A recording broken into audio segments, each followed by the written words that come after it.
তো আমি পরশুদিনকে একটু মার্কেট গিয়েছিলাম, তাই ভাবলাম একটু আম কিনে নিয়ে আসি। তো এই আমগুলো নিয়ে এসেছিলাম। লোকটা বললো যে আমটা নাকি খুব মিষ্টি হবে, কিন্তু আজকে যখন আমরা খাচ্ছি দেখলাম আমের মধ্যে না মিষ্টি আছে, কিছু নেই।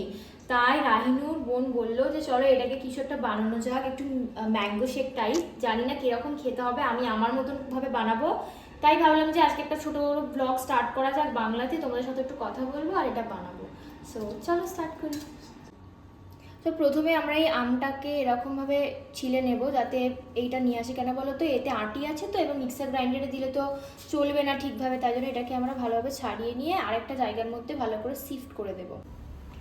তো এইখানে আমি ম্যাঙ্গোটাকে ভালো করে হাতের দ্বারা স্ম্যাশ করে নিয়েছি, এবং আমি ফ্রিজ থেকে দুধ বার করে ওটাকে ওর মধ্যে জল অ্যাড করে আমি ফোটাতে দিয়ে দিয়েছি। কারণ এইটা কাঁচা দুধ হয়, তাই জন্য ওটাকে ভালো করে ফোটাতে হয়, নাহলে না ফুটিয়ে খাওয়া যায় না, একটা গন্ধ লাগে ওটার জন্য। সো ওটা হয়ে গেলে এই দুটোকে মিক্স করে মিক্সার গ্রাইন্ডারে দেবো। আর আমরা সব জিনিসপত্র নিয়ে ওই রুমে যাচ্ছি, কারণ আমাদের মিক্সিটা ওই ঘরে আছে। তার জন্য মিক্সিটা না আমরা আমাদের এই দিকের বিল্ডিংয়ে রাখি না, কারণ এইদিকে না আমার ভাইপো একবার করে মানে হাত দিয়ে গেটটা খোলতো পারবি হয়ে গেছে। তো এইখানে আমাদের মিক্সি আছে, চলো তোমাকে শেয়ার করি কীভাবে বানাচ্ছি।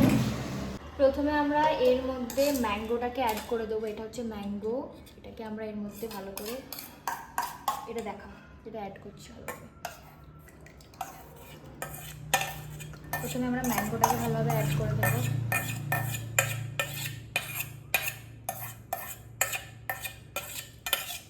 এর মধ্যে একটু আমরা মিল্ক অ্যাড করে এটার মধ্যে গুলিয়ে দেবো, কারণ একটু না এত ওয়েস্ট হয় কোনো কিছু। পুরোটাই দিয়ে মিক্স করে নেব। এটা আমরা পরে দেব। তারপরে এখানে আমরা কিছুটা চিনি অ্যাড করব, অল্প, প্রথমবার অল্প চিনি অ্যাড করব। তারপরে আমরা ফার্স্ট এটা একটু ঠান্ডা হতে রাখবো। দুধটাকে প্রথমে একটু রেখে দেবো সাইডে একটু ঠান্ডা হতে, তারপরে আমরা মিক্সি চালাবো এটা দিয়ে।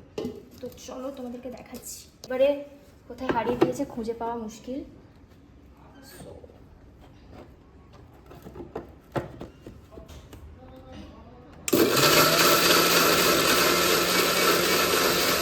তোমরা ততক্ষণ মিক্স করে যাবে যতক্ষণ না এটা পুরোপুরি একবারে হয়, মানে পুরো একদম ভালো করে পুরো মিক্সির মধ্যে গ্রাইন্ড হয়।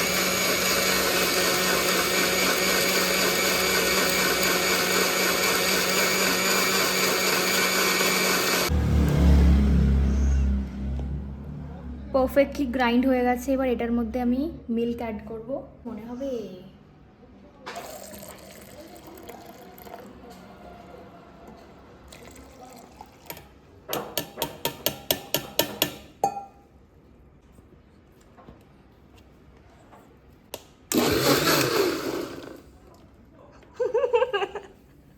আফটার স্ট্রাগল ফাইনালি শেক আমাদের রেডি। আর তখন দেখলে কতটা পড়ে গেল, এটাতে ওরও দোষ নেই আমার দোষ নেই, বললাম না কালারটার জন্যই হয়েছে। তো চলো মায়ের ঘরে যাই।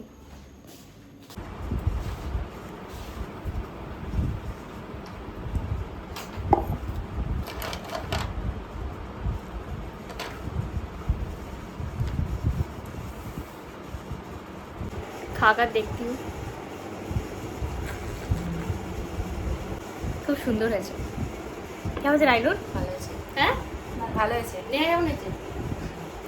আমার মায়ের রিয়াকশনটা আমি দেখাবো না, কারণ আমার বেশি মিষ্টি দিইনি বলে আমার মা বলছে এরম এরম করছে।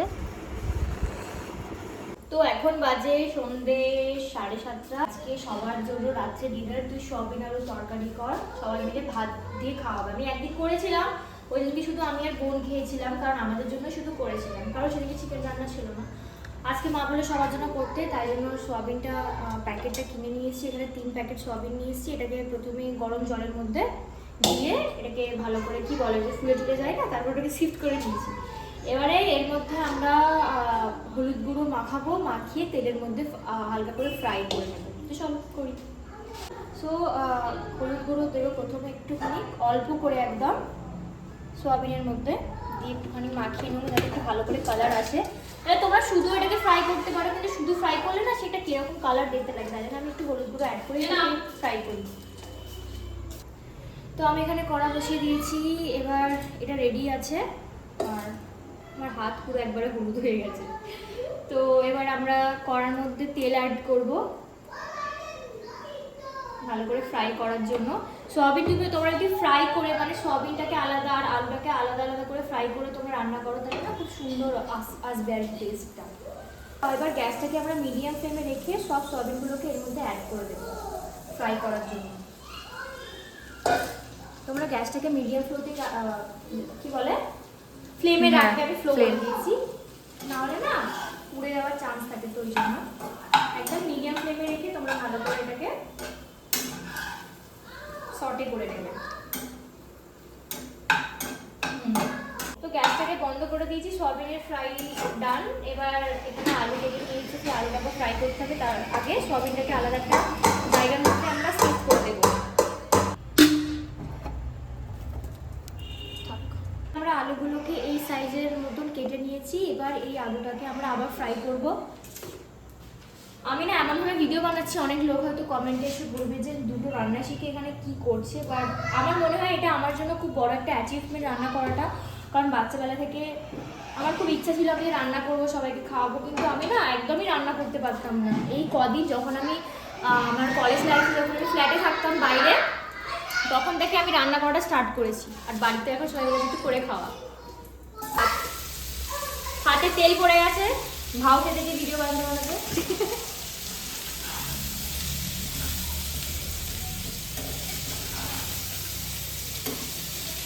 একদম না অল্প করে ভেজে নেবো। এবার আমি পেঁয়াজগুলোকে দিয়ে দেবো। আমি জানি আমার একটু ভয় লাগে পেঁয়াজ দিতে, সে একবার আমার হাতে না খুব জোরে ছিটকে পড়েছিল। Sorry for the background noise.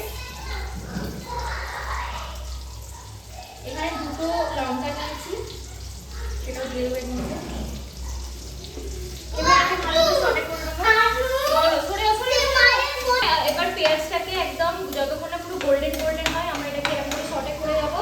তারপরে আমরা টমেটো অ্যাড করবো, তারপরে মশলাগুলো দিয়ে সবই আটাকে দিয়ে মিক্স আপ করে এটা রান্না হয়ে যাবে। সো পেঁয়াজগুলো গোল্ডেন গোল্ডেন হয়ে গেছে, এবার আমরা এর মধ্যে অ্যাড করে দেবো টমাটার বা টমেটো। টমাটার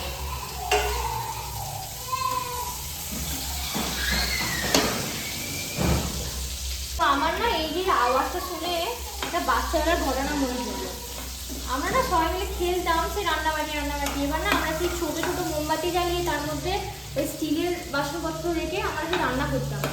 এবারে এই যখন সেই যে পেঁয়াজ দিলে একটা আওয়াজ আসে, যখন এই আওয়াজটা আসতো না মানে আমাদের মনে হতো কি ভালো, মানে আমরা না সেই লাফাতাম যে ওয়াও এবার আমরা রান্না করছি কি সুন্দর লাগছে। এটা মনে হচ্ছে অনেকের সাথেই হয়, তোমরা কমেন্ট করে জানাবে যে কার কার সাথে হয়।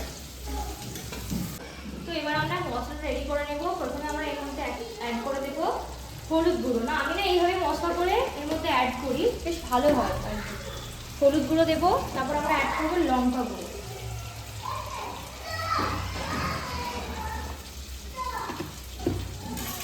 মিক্স করে দেবো।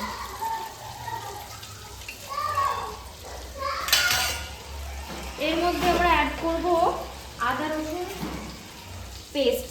পেস্টে দিলে না, পেস্ট দিলে তরকারির মধ্যে টেস্টটা একটা আলাদা রকমের আসে, তাই আমরা পেস্টটা ইউজ করি। তোমরা পেস্টটা ইউজ করবে, তাহলেও তরকারিটা বেশ ভালো টেস্ট আসবে।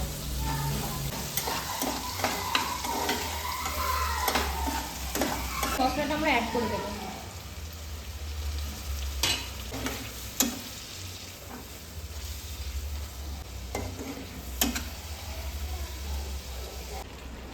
সো আলু আর সয়াবিন এটা একদম মানে দিয়ে দিয়েছি কড়ার মধ্যে অনেকক্ষণ ধরে, প্রায় 10 মিনিট হয়ে গেছে, চাপা দিয়ে রেখে দিয়েছিলাম। আর একটু হলে এটা রেডি হয়ে যাবে। নুন দেওয়া হয়ে গেছে। জোম্যাটো থেকে অর্ডার করেছিলাম চিলি পটেটো আর মশালা কোল্ড ড্রিঙ্কস, খুব ক্রেভিংস হচ্ছিলো তাই। তো চলো।